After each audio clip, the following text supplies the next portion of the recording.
Hey guys, this video is going to walk you through the 11.4 examples. So spend some time with your book getting the theorems and vocab that you need. That's going to help you understand what's going on in these examples a little bit better. So what we're going to be doing in a lot of this one is finding arc measures and angle measures.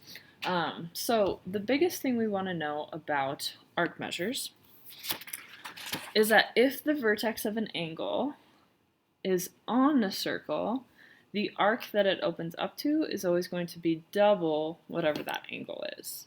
And it works the opposite way as well. If I have an angle whose vertex is on the circle, if I knew the arc measure, that angle is always half of the arc measure. Okay, so let's look at this example and use that to help us figure this out. So the measure of arc ADC. So that's exactly what I was looking at. ADC, so going around this way. So that arc goes with this angle. This angle ABC opens up to that arc. So to figure this out, because this vertex lies on the circle, we're going to double it to get the arc measure. So the measure of arc ADC is twice 135, or double that. So if we do 2 times 135, we get 270 degrees, okay? Which is what my arc measure then is going to be. 1b is exactly the opposite. So they're giving me an arc measure, and they want me to find DAE, so angle DAE, not arc. So notice the notation difference here. So the angle DAC opens up to this arc.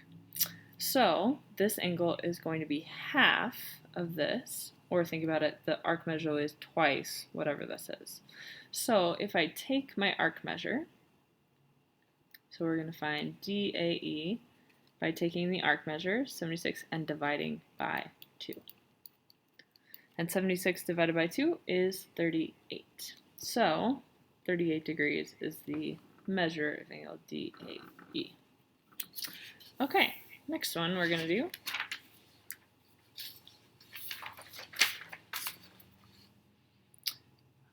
on the next page. Okay, one of our theorems says that an inscribed angle subtends a semicircle if and only if the angle is right angle. So it's the same idea. If we think about this, a semicircle is 180 degrees, right? Well, this angle that opens up to it, if the vertex is on the circle, is half of that.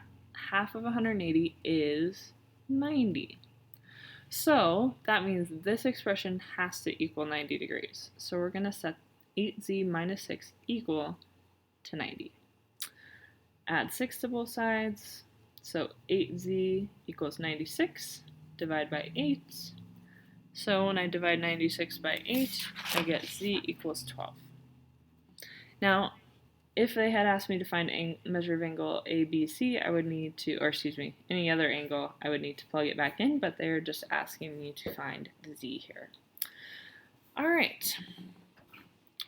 Example 3b, they want me to find the measure of angle EDF, so this angle here. So notice I'm also given this expression. Well, one of our theorems says that if I have an angle that opens up to the same arc as another inscribed angle, so notice they share this arc EF. EGF opens to that arc, and EDF opens to that same arc. So if they open to the same arc, or subtend the same arc, those angles have to be equal. So we're going to set 2x plus 3 equal to 75 minus 2x.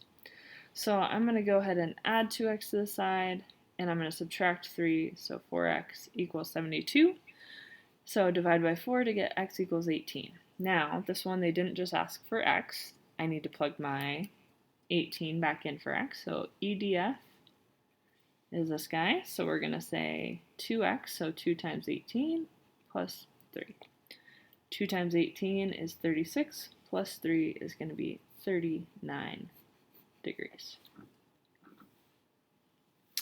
All right, and our last theorem has to do with quadrilaterals. If a quadrilateral is inscribed in the circle, meaning each vertex lies on the circle, its opposite angles are supplementary, which means they're going to add to 180.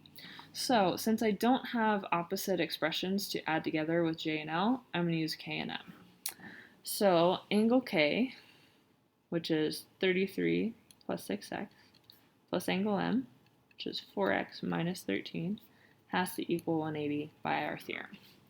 So I'm going to combine some like terms, put my x's together to get 10x, and 33 minus 13 is 20.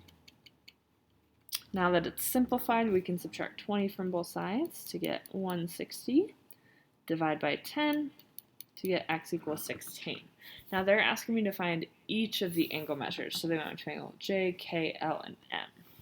So I'm going to start with, let's do angle K first. So measure of angle K, now that I know x is 16, I can go ahead and just plug in 16 here.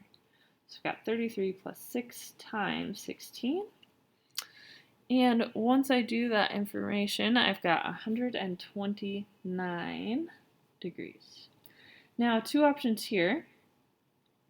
I guess I'll do L next, and then we'll talk about that. So measure of angle L, same thing. I'm going to plug in 18, so I've got 9 times 18 divided by 2. Multiply 9 times 18. Oh, sorry, I plugged in 18, not 16. My x is equal to 16. So 9 times 16, and then divide that by 2 to get 72 degrees. So I've got angle K and angle L.